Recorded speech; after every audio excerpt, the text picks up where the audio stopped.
Perkenalkan, nama saya Wahyu Trisnamukti dari kelas akuntansi 23A dengan NPM 23412012. Di sini saya akan menjelaskan tentang FGD. Nah, selanjutnya FGD sendiri adalah kepanjangan dari Focus Group Discussion. Adalah metode penelitian kualitatif yang digunakan untuk mengumpulkan data melalui diskusi kelompok kecil tentang topik tertentu.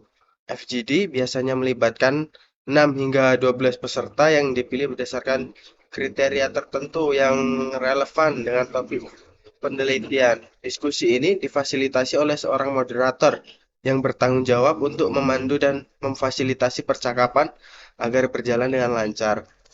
Tujuan dari FGD sendiri adalah untuk mendapatkan pemahaman yang mendalam tentang persepsi, pendapat, dan pengalaman peserta terkait dengan topik tertentu. Berikut adalah beberapa tujuan utama dari FGD. Yang pertama adalah mendapatkan wawasan yang mendalam. FGD sendiri memungkinkan para peneliti atau fasilitator untuk mendapatkan wawasan yang mendalam tentang perspektif, sikap, dan pemahaman peserta tentang topik yang sedang dibahas. Yang kedua adalah mengidentifikasi pola dan tema. Dengan memfasilitasi diskusi kelompok, peneliti dapat mengidentifikasi pola, tema, atau tren yang muncul dari percakapan peserta. Selanjutnya yang ketiga adalah mengumpulkan data kualitatif. FGD merupakan salah satu metode yang efektif untuk mengumpulkan data kualitatif. Diskusi kelompok memungkinkan peserta untuk berbagi pengalaman pribadi, cerita, dan pandangan mereka secara lebih mendalam daripada dalam survei atau wawancara satu lawan satu. Yang keempat adalah mendukung pengembangan produk atau layanan. FGD sering digunakan dalam konteks bisnis untuk mendapatkan umpan balik tentang produk atau layanan yang sedang dikembangkan. Yang kelima adalah validasi konsep atau ide. FGD dapat digunakan untuk memvalidasi konsep, ide atau hipotesis yang telah diajukan oleh peneliti atau pengembang. Melalui diskusi kelompok, peserta dapat memberikan umpan balik yang berharga tentang relevansi, kepraktisan, atau potensi keberhasilan suatu konsep. Yang keenam adalah mendukung pengambilan keputusan. Hasil dari FGD dapat digunakan untuk mendukung pengambilan keputusan yang lebih baik dalam berbagai konteks, termasuk dalam penelitian akademis, pengembangan produk, perencanaan kebijakan, dan strategi pemasaran. Peran moderator dalam sebuah FGD sangat penting untuk memastikan kelancaran dan keberhasilan diskusi. Berikut ini penjabaran mengenai peran-peran masing-masing peran moderator. Yang pertama adalah memfasilitasi diskusi. Moderator sendiri bertanggung jawab untuk memandu diskusi agar berjalan sesuai dengan tujuan yang sudah ditetapkan.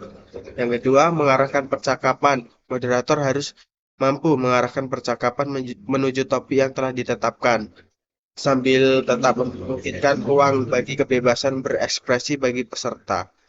Yang ketiga adalah menggunakan teknik fasilitasi. Moderator dapat menggunakan berbagai teknik fasilitasi seperti merumuskan pernyataan terbuka, menyusun daftar pertanyaan yang relevan, atau menggunakan teknik visualisasi untuk membantu peserta dalam memahami topik dan berkontribusi dalam diskusi.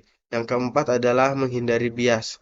Moderator harus netral dan objektif dalam memfasilitasi diskusi, menghindari mempengaruhi pandangan peserta atau menunjukkan preferensi pribadi. Yang kelima adalah merekam hasil diskusi. Moderator harus mencatat hasil diskusi, baik itu ide, temuan, atau tema-tema yang penting yang muncul selama percakapan. Selanjutnya, peran peserta. Peran peserta sendiri adalah berpartisipasi aktif. Peserta harus berperan aktif dalam diskusi dengan berbagai pengalaman, pandangan, dan opini yang mereka terkait dengan topik yang sedang dibahas. Yang kedua adalah memberikan umpan balik konstruktif. Peserta diharapkan untuk memberikan umpan balik yang konstruktif tentang topik yang sedang dibahas. Ini dapat berupa pengalaman pribadi, pengetahuan khusus, atau pandangan yang berbeda yang dapat memperkaya diskusi. Yang ketiga adalah menghormati pandangan peserta lain.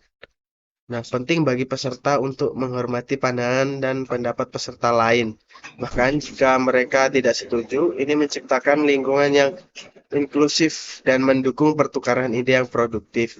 Yang terakhir adalah mengikuti aturan diskusi. Peserta diharapkan untuk mengikuti aturan dan etika diskusi yang telah ditetapkan, seperti tidak mengganggu atau memotong pembicaraan orang lain, memberikan kesempatan yang adil bagi semua peserta untuk berbicara, dan menghargai waktu yang telah ditetapkan.